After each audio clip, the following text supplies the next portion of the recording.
Hey there, King Kings family. We're coming at you with another episode of the Beyond Sunday Multisite podcast, where we're talking about kind of our vision for King of Kings as we have a goal of adding 20 campuses, or excuse me, 10 campuses over the next 20 years. Whoa, I'm totally changing our plan here. 10 campuses over the next 20 years, starting with a campus in Northwest Omaha in 2023. I think I just gave Julie a heart attack, and I apologize for that. I'm Dan Hoppin. I'm the director of small groups here at King of Kings, and today we are going to focus on exactly what a Sunday morning is going to look like at King of Kings' future campuses. And because our next campus to open is that Northwest Omaha campus, that's kind of what we're going to focus on today. First, let me introduce who I've got with me here. I've got Julie Easley, who is our executive director, and she's kind of been the spearhead behind the multi-site efforts, and Zach Zender, who's one of our awesome teaching pastors here. Welcome, guys. Thank you. Good to be here. Thanks, Dan. Thanks for calling me awesome. I really appreciate that. Julie, how do you feel about upping our game just now from really 10 to 20 campuses? Sounded pretty alarming, frankly. It sounded wrong coming out of my mouth, and then I was sounded like, wrong to me too. Oh no, I've said something terrible. Hey, it's God-sized, you know? For That's what sure. we talk about. Indeed. Each campus is going to have its own campus director, but that person won't be responsible for giving the weekly message. Instead, we're going to have a message that's shown from iStreet on video. Both of you, what are the benefits of taking that approach versus having separate messages at each campus? Yeah, so I think one thing that's really going to help is we're praying for a consistent vision of who God has called King of Kings to be. Across campuses, our vision is going to be the same. We feel like God has the same call on King of Kings no matter where we're located. So one way of keeping us together is through a shared message series. So the messages that you're going to be hearing at iStreet are the messages that you're going to be hearing at Northwest and at our other upcoming multi-site campuses. We have a great teaching team that every campus is going to be able to benefit from. They'll be hearing from the same people, continuity there. And then I think, and maybe Zach can dig into this a little bit, this really helps us in that we are not needing to find a new pastor for every campus. I mean, that's kind of a huge challenge, right? Yeah, it totally is. And especially if you look at our specific denomination, there are way more pastors going out and either entering retiring years or actually retiring than coming in. And so there is a shortage already, and it's only going to get exacerbated in the next 10, 20 years. And so really this, I think, is not only a win for us in our situation, but I think it's also a way for us to steward this unique denomination that has its blessings and also challenges. It's a way for us to honestly grow our church and grow the way that we're called to do, but also not go after a lot of the really young up-and-comers, perhaps, that can now be at other churches with their visions and things like that. And so I think that's definitely a huge win.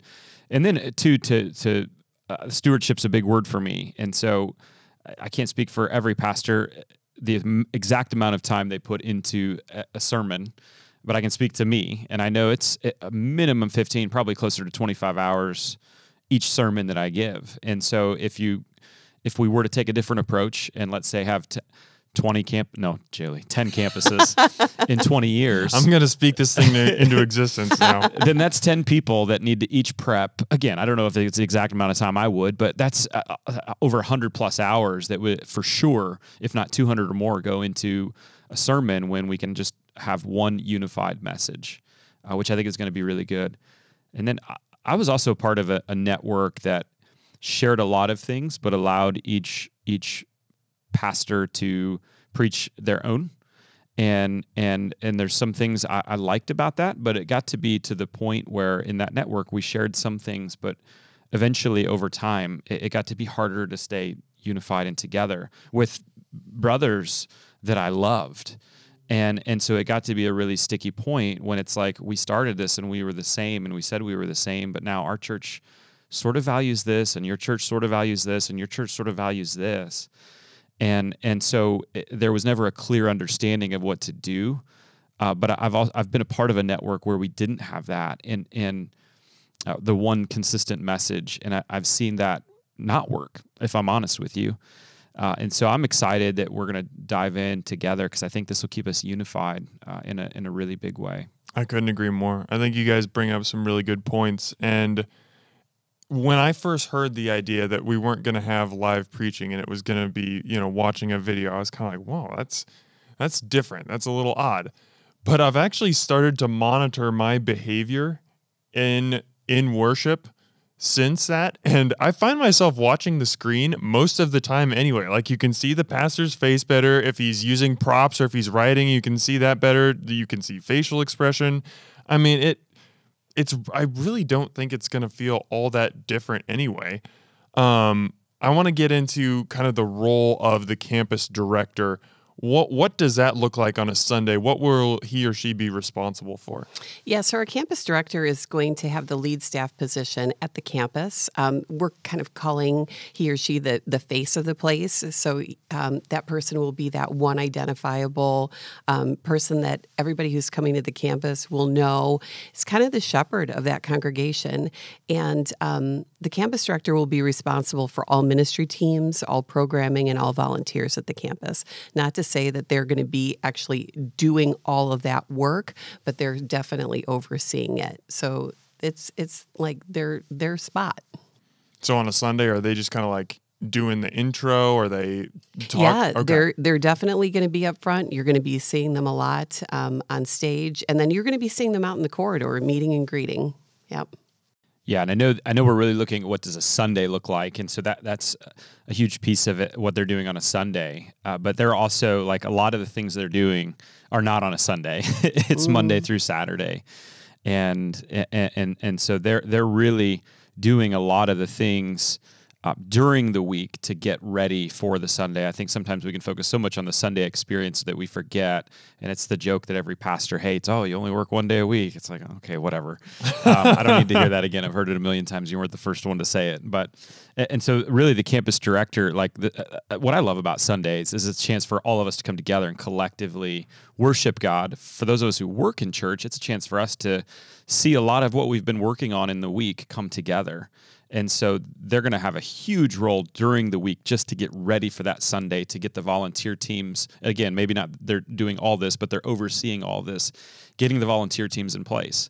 And when we start with new campuses, there is such a volunteer culture that I will say percentage-wise is higher than an established church of the I Street size.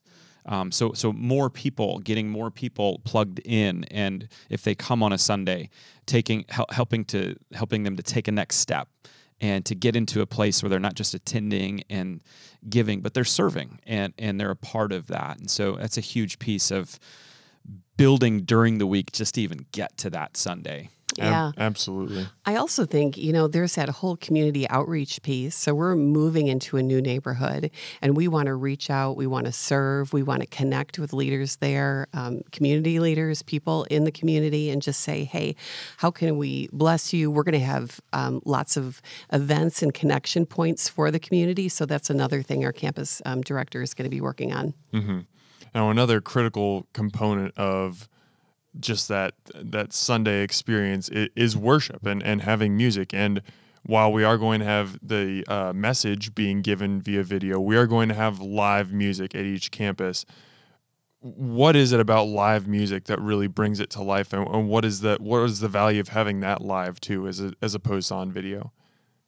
Yeah. So I don't know if you, like me, watched church during COVID on the screen, and when worship came up, it was like, ugh, am I going to sing in your living room? Sing in my living room, right? And really, we want worship to be much more of an interactive experience. Yes. You're not just taking something in. You're not just watching it happen, but you're participating, right? Worship is active, and live is just much better for that. I think anybody who's experienced, and really all props to everything our worship team did during COVID, because they are amazing, and the videos that they've done are incredible, and they are a blessing. But I think if that was your main way of worshiping, it would just be tough after a while. So that's what we're looking towards. We don't want you to watch worship. We want you to be a part of it. Mm-hmm. What about kids programming? Is that going to be available at each future campus? Yes, we're going to have programming for both kids and students at all of our upcoming campuses. It may not look exactly like it does at I Street. I just want to get everybody kind of into that mindset of we are not replicating everything exactly, but we are definitely going to have ways for your kids to get involved, for your students to get involved, and to grow in their relationship with Jesus. Well, and I think that's okay, Julie. Like, what happens on I Street doesn't have to be replicated at each campus for it to be successful. I think each campus, based off the area of town that it's in, based off the campus director, based off of the volunteer culture that you were talking about, Zach, they're all going to have, like I mentioned, that King of Kings DNA, but also their distinct personality. And I think that will affect the Sunday experience. And we don't necessarily know exactly in what ways. Like, some of it is just going to kind of be fleshed out over time. Yeah, just sort of organic. Mm-hmm. Yeah, we talk about these campuses are going to be siblings, not twins, not identical twins, right? Mm-hmm. There's no way to replicate everything exactly. The building will be different. The people will be different. The neighborhood will be different. This will all contribute to the uniqueness of each campus. The great thing is we have the same God, the same vision, mm-hmm. the same mandate to go into all the world and make disciples. But every church is going to have a little bit of a different expression of that, just like we do as individuals. So that's the beauty of it. I'm excited to watch that develop. But siblings who don't fight, right? Exactly. Siblings, yes. Just want to make sure. Yes. Okay. And no sibling rivalries. It's all going to be the good stuff. Well, and so what I love about like either planting a church or opening a campus is usually what ends up happening is there's so much life and vibrancy and newness in, like I said, the new campus, that sometimes the sending campus can feel like, what is going on? But in all the studies they do, they find that it actually comes back in droves to the sending campus as well.